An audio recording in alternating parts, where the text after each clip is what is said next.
Okay, तो आज हमारा गीता है, तो चलिए स्टार्ट करते हैं। गीता में हम अध्याय 3 श्लोक 12 आज शायद ये कंप्लीट हो जाएगा।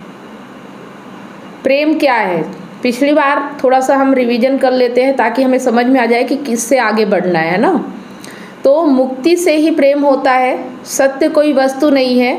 इसीलिए जो लोग सत्य को वस्तु बना लेते हैं, कोई विषय बना लेते हैं, वो जीवन भर इधर उधर घूमते रह जाते हैं। और ये समस्या धर्म के साथ बहुत रही है।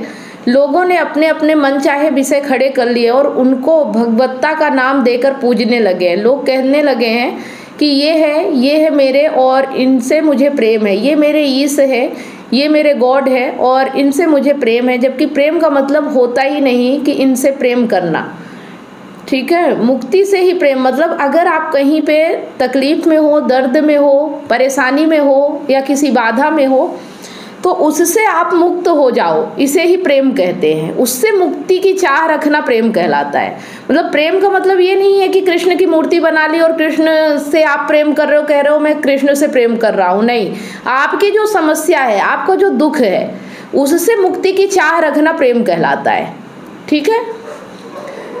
तो प्रेम क्या है, ये 3 है ना, हाथ की 3 उंगली दर्शाते हुए। इसमें इधर क्या है, आत्मा है ना, जैसे कि ये 3 उंगली है तो एक हो गई आत्मा, ठीक है। तो एक हो गया अहंकार, एक हो गई प्रकृति। प्रकृति बीच में होती है और आत्मा और अहंकार साइड में होते हैं, ठीक है। तो आत्मा बोल दो इसे, इधर वो है। प्रेम का अर्थ ये नहीं होता सचमुच कि इधर वाले माने आत्मा से प्रेम है। प्रेम का अर्थ बस ये होता है कि जो इधर वाले हैं माने प्रकृति, इससे आज़ादी दे दो ना, ये प्रेम है। और ये बात तो पंच महाव्रत से बिल्कुल साफ आ जानी चाहिए। अहिंसा, अपरिग्रह, आस्तेय, और फिर कहा सत्य, और फिर कहा ब्रह्मचर्य। 5 होते हैं, अहिंसा, अपरिग्रह, आस्तेय, और फिर कहा सत्य, और फिर कहा ब्रह्मचर्य।